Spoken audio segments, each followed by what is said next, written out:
নমস্কাৰ লাইভ ভিডিঅ'লৈ স্বাগতম জনাইছো ষ্টুডিঅ'ত মেদিনী বুৱাৰীৰ মৃত্যুক লৈ নিশা 9 পইচা প্ৰাথমিক চিকিৎসালয়ত তীব্ৰ উত্তেজনা পাপু হাজৰিকা নামৰ যুৱকজনে পত্নীক হত্যা কৰি চিকিৎসালয়ত এৰি থৈ অহাৰ অভিযোগ হাস্পতালৰ সমীপতে ঘৰ হোৱাৰ সুযোগ লৈ পত্নী গীতাশ্ৰী দত্তক হত্যা কৰি 9 পইচা চিকিৎসালয়ত এৰি থৈ যোৱাৰ অভিযোগ পৰিয়ালৰ আৰু ইয়াকে লৈ চিকিৎসালয় চৌহদত তীব্ৰ উত্তেজনা পৰৱৰ্তী সময়ত লখিমপুৰ আৰু 9 পইচা আৰক্ষী বাহিনী আহি পৰিস্থিতি নিয়ন্ত্ৰণ কৰে 4 বছৰ পূৰ্বে লখিমপুৰৰ লেছাই গাঁৱৰ গীতাশ্ৰী দত্ত নামৰ যুৱতীগৰাকীক বিয়া কৰাইছিল পাপু হাজৰিকাই পৰিয়ালৰ লোকৰ অভিযোগ দীৰ্ঘদিন ধৰি স্বামী পাপু হাজৰিকাই গীতাশ্ৰীক মানসিক আৰু শাৰীৰিক অত্যাচাৰ চলাই আহিছিল শেষ পৰিণতি হিচাপে হত্যা কৰি পত্নীক হত্যা কৰি চিকিৎসালয়ত এৰি থৈ আত্মহত্যা ৰূপ দিয়াৰ চেষ্টা বুৱাৰীৰ মৃত্যুক লৈ নিশা 9 পইচা প্ৰাথমিক চিকিৎসালয়ত তীব্ৰ উত্তেজনা ইমান খালি বিয়া পাতি আনিবেলা তহঁতি এখন কইনি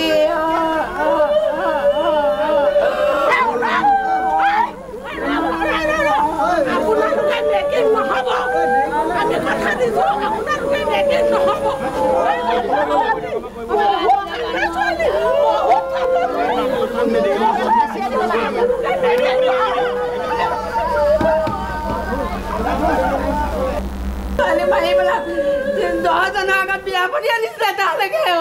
মোৰ ছোৱালী মাৰিবলে ইমান সৰু ছোৱালীজনী বিয়া পাতি আনিবেলা তহঁতি এখন কইনি তাই ফোনটো লৈ লাগি ফোনটো ৰিচিভ কৰি কাটি দিয়ে ফোনটো ৰিচিভ কৰি কাটি দিয়ে মই ছোৱালীজনী ইমান সময় ৰাখিছিলোঁ অকণো দুখ কৰিবলৈ মই দিয়া নাছিলোঁ মই ছোৱালীজনী আপোনালোকে মেকিং নহ'ব আমি কথা দিছোঁ আপোনালোকে মেকিং নহ'ব আপোনালোক মেকিং নহ'ব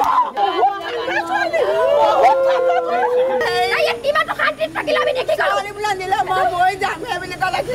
আমি ছোৱালী থৈ গৈছিলোঁ 9 পইচা প্ৰাথমিক চিকিৎসালয়ত তীব্ৰ উত্তেজনা উত্তপ্ত পৰিস্থিতিৰ সৃষ্টি হয় পাপু হাজৰিকা নামৰ ব্যক্তিগৰাকীক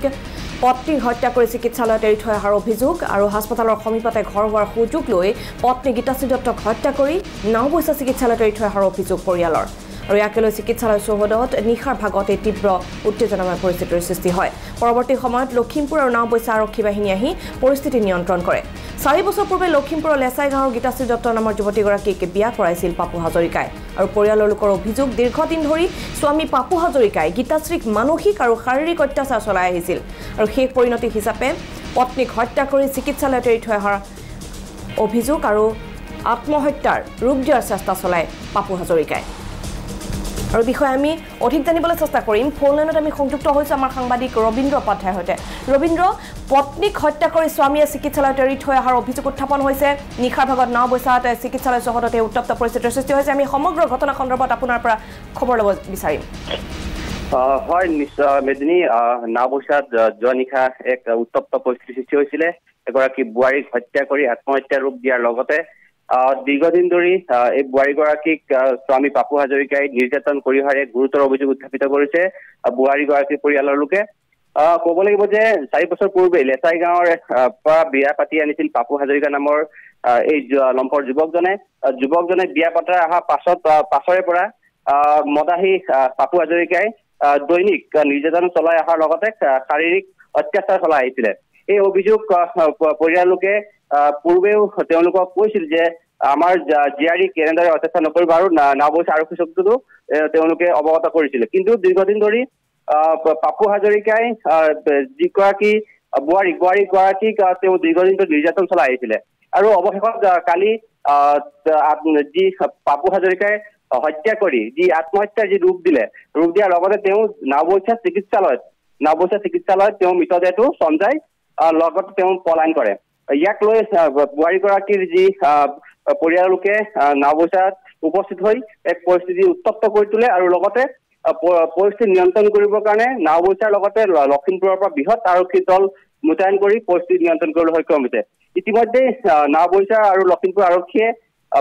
বোৱাৰীগৰাকীৰ যি মৃতদেহ মৰণোত্তম পৰীক্ষাৰ কাৰণে লখিমপুৰ যি চিকিৎসা মহাবিদ্যালয় প্ৰেৰণ কৰিছে